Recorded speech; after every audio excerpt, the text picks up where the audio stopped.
Level 1. The Proby.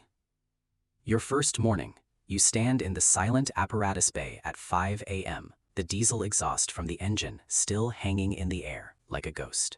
You are not a firefighter yet. You are a human mop, a gear jockey, a coffee runner who happens to wear a Nomex hood. Your job is not rescue. It is maintenance. You scrub the diamond plate flooring until your knuckles bleed. You inventory 500 feet of supply line, coil by coil, and you learn the exact decibel level of a captain's throat clearing. Your pay is a survival stipend that barely covers the gas to get here. The unwritten truth: you are invisible to command.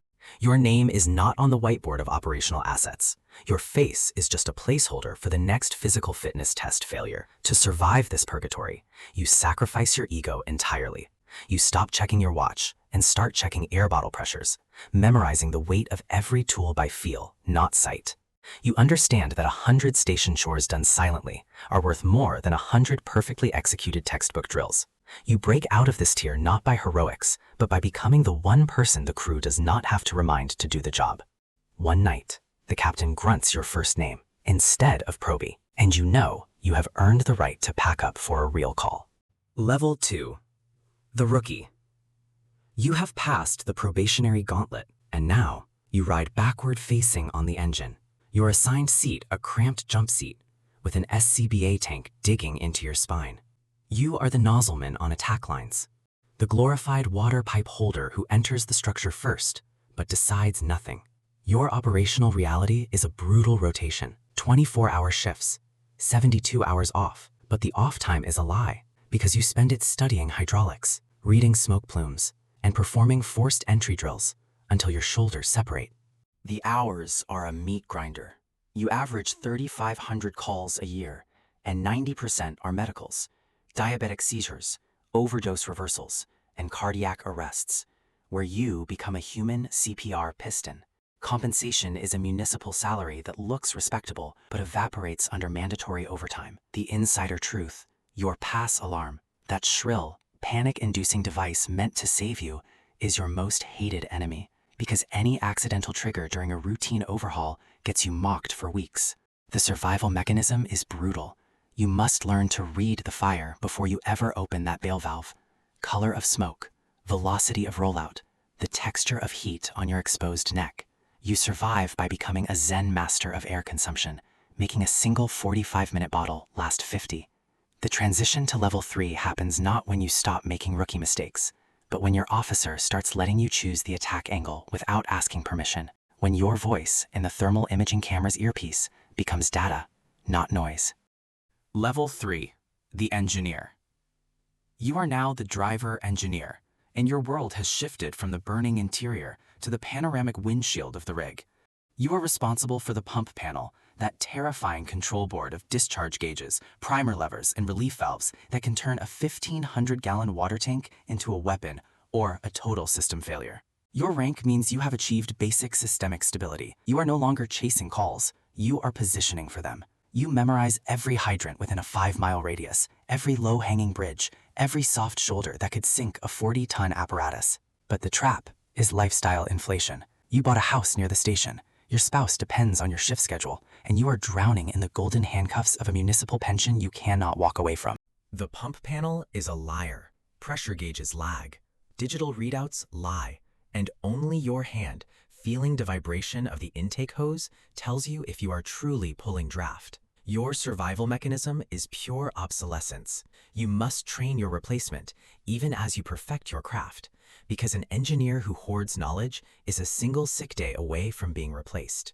You unlock level 4, not by pumping more water, but by predicting hydrant failure before it happens, by radioing a backup supply line without being asked, demonstrating that you see the whole water supply chain, not just your dials. You cross over when the chief starts calling you by name on the battalion frequency, not by your rig's designation.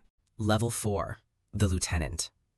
You are now Lieutenant, and you have traded the certainty of water pressure for the fluid nightmare of command. You are the gatekeeper, responsible for a crew of 4 lives, the tactical execution of every incident, and the impossible task of translating the radio static from battalion into actionable orders, while your crew is already inside a flashover-prone living room. Your day is no longer about running calls, it is about managing them. You review every incident report, audit every equipment checkout, and perform the gut-wrenching pre-inspection of every structure fire, deciding whether to send your crew in for a primary search or to hold exterior, a choice that keeps you awake for 48 hours. Compensation improves. The cost is a permanent cortisol drip. You are squeezed from above by administrative metrics, response times, civilian survival rates, and from below by seasoned firefighters who remember when you were a probie and still call you by your old nickname. The insider truth, the Mayday protocol, is a performance. You practice it so your muscle memory can override your primal fear. Because when that radio call comes, your voice must be the calmest thing in the chaos. Your survival mechanism, you become a master of delegation through trust, learning to give tactical orders that are more like suggestions, allowing your senior hand to solve problems before you even identify them. The transition to level 5 is brutal. You must let a subordinate fail safely, without intervention, to prove you can command without controlling. You ascend when the night shift turns over and the battalion chief offers you a nod, not a critique, after a multi-alarm high-rise. Silent recognition that you have stopped being a manager and started being a leader. Level 5. The captain. You are captain, and you are no longer in the engine. You are in the battalion car, an unmarked SUV with a computer terminal that streams live drone footage, and your crew's SCBA telemetry in real time. You are the senior operator, the true elite middle management who no longer fights fire, but strategizes it.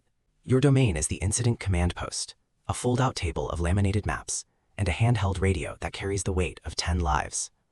You have direct exposure to the deputy chief and the city's emergency management directors, attending pre-planned meetings for high risks and industrial sites, where your tactical input actually shapes building codes. But the psychological fatigue is immense. You now write the post-incident analyses that can ruin a lieutenant's career, and you make the call on whether to commit mutual aid resources, knowing every extra rig is a political favor you will owe to neighboring districts. The compensation is finally comfortable, 6 figures, a take-home vehicle, but the moral compromise is staggering. You must silence your empathy to prioritize triage, choosing which property to sacrifice so you can save the hydrant pressure for a more defendable exposure. The insider truth, the survival of a captain, is not physical, it is reputational. One bad order that gets uploaded to the training database follows you for decades. To survive level 5, you must develop a photographic memory for building floor plans and a near telepathic radio rapport with each of your lieutenants, understanding their voices under stress down to the micro tremor. You break through to level 6 when you are assigned to the training academy as a curriculum developer, because you have proven that you do not just execute the system, you write the manual that defines it. Level 6. The Deputy Chief. You now occupy an office on the 9th floor of headquarters, a soundproofed room with a view of the city skyline, but no view of the flames. Your title is Deputy Chief of Operations, and your battlefield has shifted from the burning structure to the annual budget hearing. You do not command crews, you command resources. The allocation of new engines, the phasing out of obsolete SCBA models, and the political lobbying required to keep your stations open. Your operational reality is a cascade of Excel spreadsheets, union grievance meetings, and pre-planning high-rise evacuation routes for buildings that do not yet exist. Compensation is a 6-figure salary with a pension that locks you into 12 more years of institutional servitude, golden handcuffs that feel like a prison sentence. The Apex Insider Truth. The fire code is a living document, and you rewrite its loopholes intentionally, knowing that stricter regulations would bankrupt the city's development board, so you trade safety increments for political goodwill.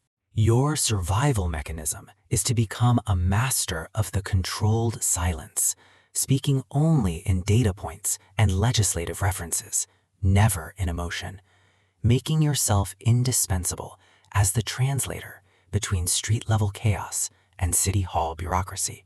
You transition to level 7 the moment you successfully broker a mutual aid compact with 3 neighboring counties, proving you can negotiate the politics of disaster before the disaster even arrives. Level 7. The Commander. You are now the division commander, controlling an entire geographic quadrant of the metropolis, 20 stations, 800 personnel, and a response area that spans industrial zones, high-density housing projects, and a major international airport. Your day begins at 0400 with a reconnaissance flight in a department helicopter, your eyes scanning the urban topography for new construction that changes fire load dynamics, your radio crackling with the morning incident reports from every battalion. You are directly responsible for multi-alarm incident management, a chemical fire at the rail yard, a high-rise with suspected arson, a cascade of medical emergencies during a heat wave. Your influence is enormous. You approve overtime budgets and dictate which lieutenants get promoted, giving you a godlike leverage over careers. The insider truth is ruthless. You maintain a ghost list of underperforming captains, not for discipline, but for sacrifice. When budget cuts come, you know exactly who's stationed to shutter first, protecting the politically connected units while bleeding the marginalized ones. The psychological tax is your marriage, which is now a contractual arrangement. You missed your son's entire baseball season, and you cannot recall his voice without the echo of a radio transmission. To unlock level 8, you must survive a blue moon incident, a catastrophic failure of infrastructure that was not your fault, and navigate the subsequent mayoral investigation with such bureaucratic elegance that the commissioner offers you his own office. Level 8. The Architect. You are now Deputy Commissioner, one of only 2 individuals in the department who report directly to the Fire Commissioner and the Mayor. Your title is a misnomer. You are not a firefighter. You are a systems architect who designs the comprehensive strategic framework for the next decade. You write the high-rise evacuation protocols that will become state law, the wildfire urban interface strategies that reshape suburban zoning, and the thermal imaging integration that forces every apparatus manufacturer to redesign their camera mounts to your specification.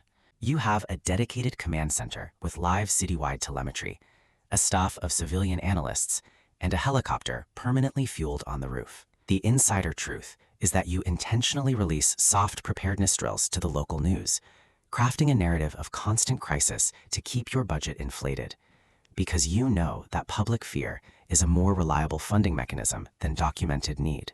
The psychological tax is profound isolation.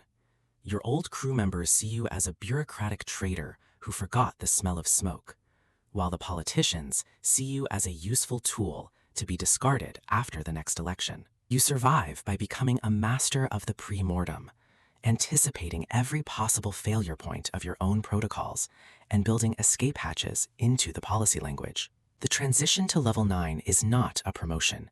It is a hostile takeover. You are headhunted by a global private safety conglomerate that offers you a board seat and stock options that dwarf your municipal pension, pulling you out of the public sector entirely. Level 9. The Principal. You have left the department, and the city sirens are now a distant memory, replaced by the silent hum of corporate jets and the sterile air of private equity boardrooms. You own the equity in a multinational corporation that designs, manufactures, and certifies the fire suppression systems for every oil refinery, data center, and luxury high-rise on 4 continents. You no longer respond to incidents. You dictate the standards that prevent them, using your regulatory expertise to influence the NFPA codes from the inside, ensuring that your proprietary equipment is written into the specifications of every major construction project. Your operational reality is a portfolio of subsidiary companies, a legal team that rewrites liability clauses, and a private security detail that shadows you through the global airport lounges. The insider truth is chilling. You know that your safest product line carries a 2% higher failure rate than your competitors, but you have buried that data in actuarial tables because the profit margin on the replacement parts is too lucrative to ignore. The psychological tax is a complete erasure of your original identity. You cannot remember the weight of an SCBA tank, and the smell of diesel exhaust now makes you nauseous, not nostalgic. To break through to level 10, you must divest your majority stake and step away from the operational corporation, using your accumulated wealth to establish a global academic institute that defines the next generation of fire science curricula, moving from ownership to legacy.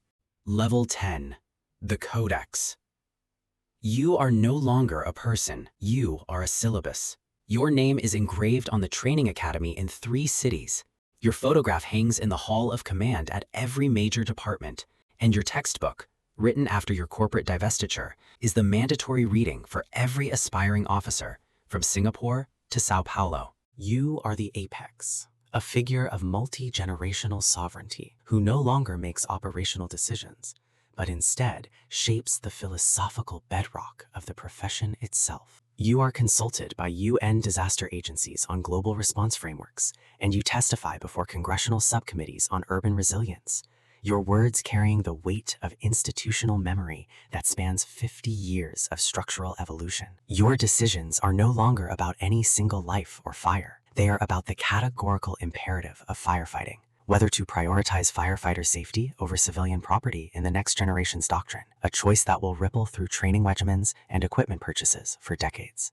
The apex insider truth is that you have permanently altered the profession, but you can never know if your changes saved more lives or merely shifted the statistics. The psychological tax is that you are utterly detached from the visceral scream. You look down the ladder you climbed and realize you have traded every physical nerve ending for an abstract data point. The illusion of the apex. You look back down the 10-level ladder, past the bloodied knuckles of the probie, the humming pump panel of the engineer, the gut-wrenching mayday call of the captain, and the political backstabbing of the deputy chief. Each level demanded a sacrifice for something irreplaceable: your ego, your youth, your marriage, your empathy, and finally, your humanity. At the apex, you possess the ultimate power to define the rules of the game, but you have lost the ability to feel the game itself. The smell of smoke is a metaphor, not a memory. The system is not a ladder, it is a serpent that eats its own tail, and you are now the oldest, coldest coil, staring down at the fresh-faced probies who still believe they can save everyone. You have traded the weight of a fallen comrade for the weight of a global standard. You do not know if it was worth the price, because the price included the ability to ask that question with any genuine emotion. All that remains is the quiet, endless hum of a legacy that will outlive you, indifferent to the flames you once fought. The system continues.